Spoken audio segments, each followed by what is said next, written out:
পালুথি অনুপম। কবি অনুপম পালুথি কবিতার কাগজের সম্পাদক।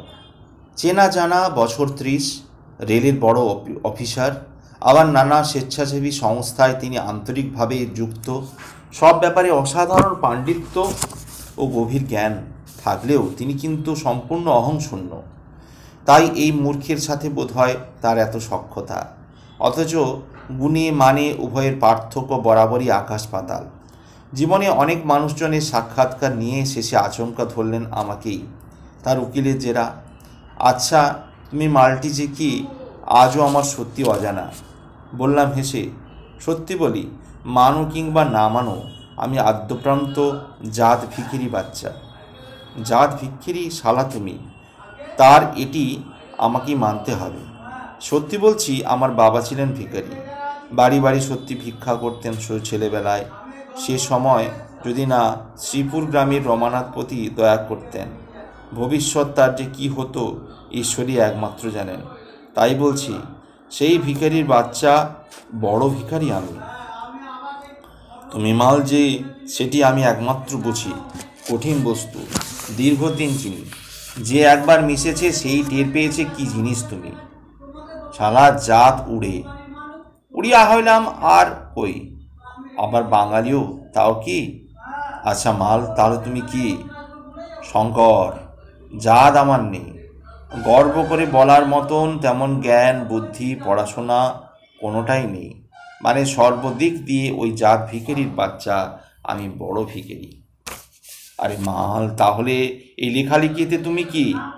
আরে এখানেও তাই। আমি তোমার মতো কবি নই, লেখক মাত্র। লেখকেরা কি কখনো ভিখারি হয়? বরং আমির।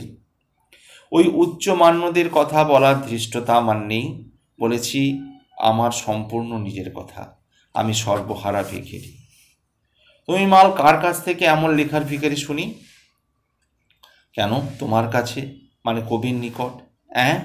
যেমন ধরো, কবি তুমি মধু আর খরা এই দুটি শব্দ নামালে ওপর থেকে, যুক্ত করে প্রকাশ করলে মধুক্ষরা।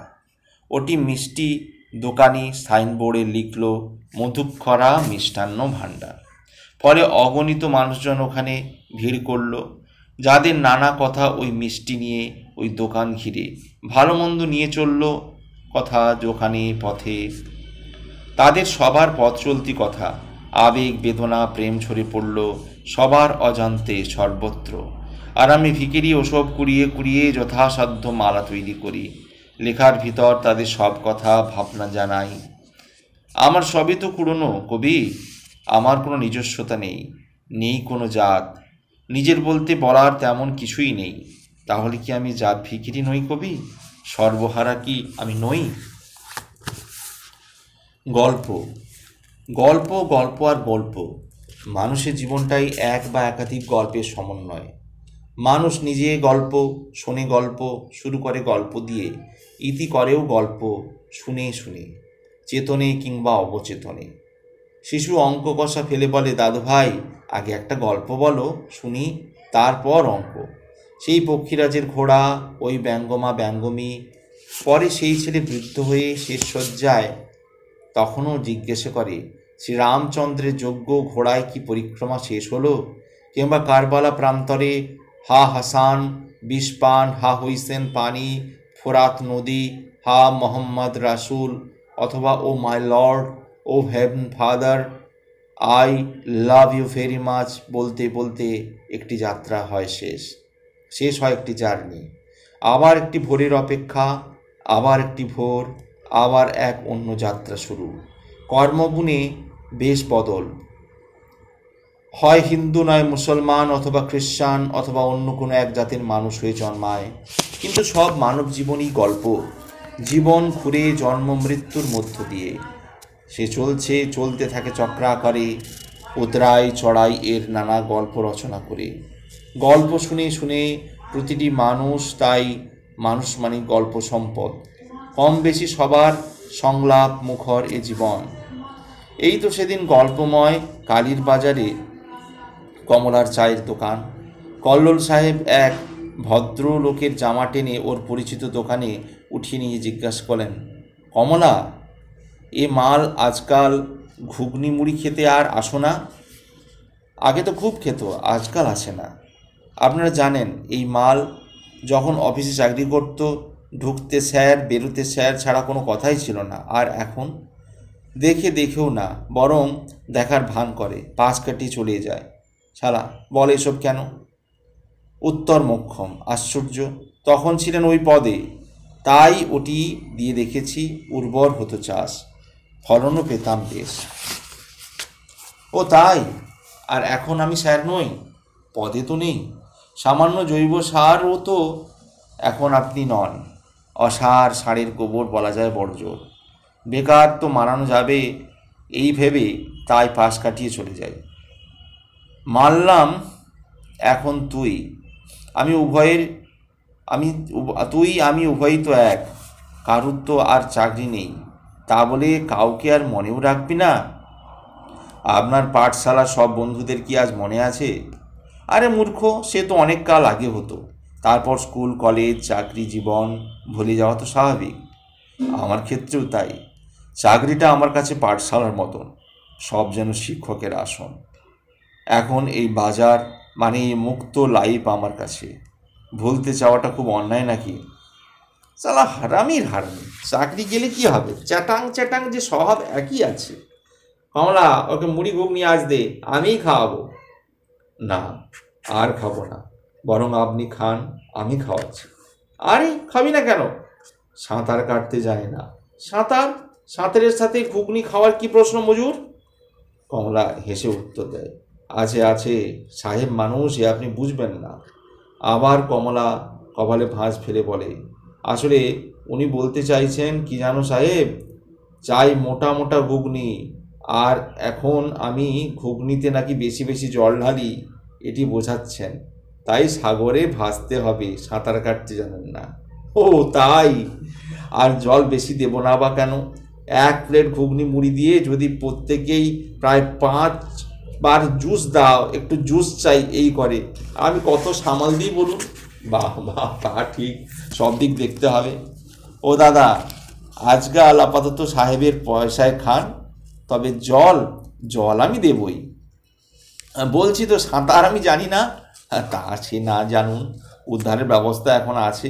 কি, এখন তো শীতকাল, ধনে পাতা ভাসিয়ে দেব, ডুবে যাবেন না? ডুবে যাবেন কেন শুনি?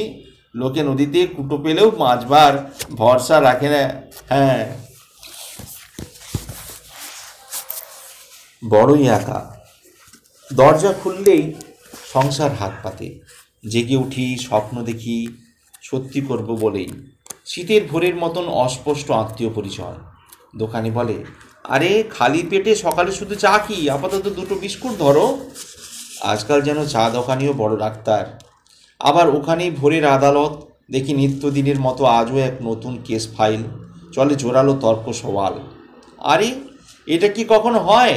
ওরা কি ওরা কি ধরনের মানুষ সব বলতে পারো? আমার বড় ছেলে ওখানকার, এত বড় মাথা, আর তাকেই বাদ রেখে 1 গ্লাস মদ আপাতত তারে দে। সত্যি অমানুষ। আর তারে কয়। কুকুর কয়েকটি মুখ গুঁজে চুপচাপ শুয়ে রয়, বিকট শব্দ করে দাঁড়ায়। ওটা গাড়ি নয়, অতি পুরাতন এক মেশিন ভ্যান। জলদি চা করো, সারা মাথা যেন কিনে নিয়েছে ওরা।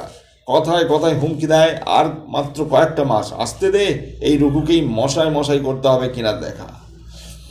শীতরাত যেন জাঁকিয়ে পড়েছে রে বেনু। ওই দেখ, টোলে টোলে এক ফেউ মাল আসে, বউটা ওর ভাঁটায় গতর খাটায়।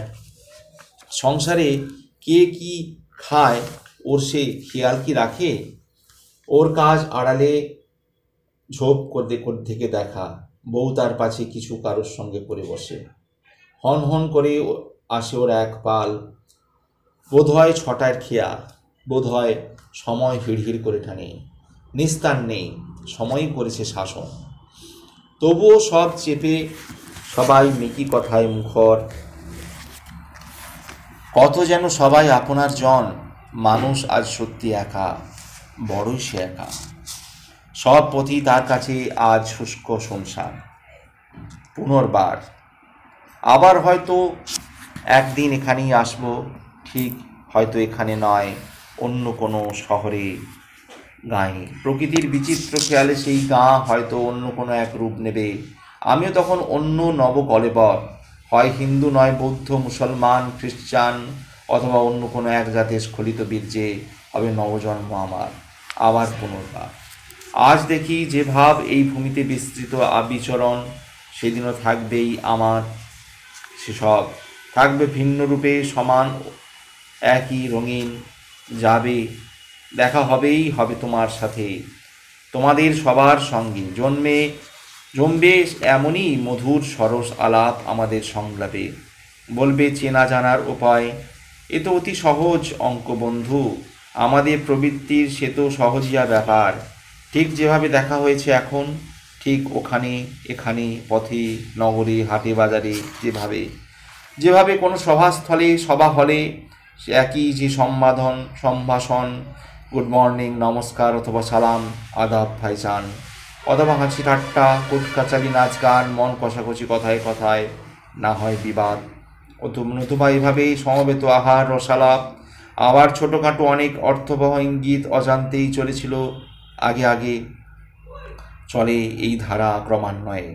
আমাদের এই সব পরিচয় করিয়ে দেবে চিনি, ভালো মতন চিনি আমি ওকে, আমি তোমাকে।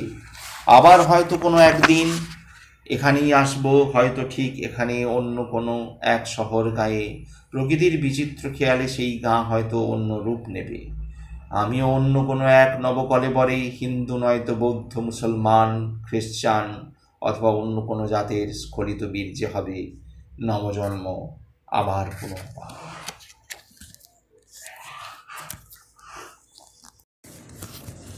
পুরাতন। চমকে জিজ্ঞেস করি, কে কে? তুমি কি দেখতে পাচ্ছ? না।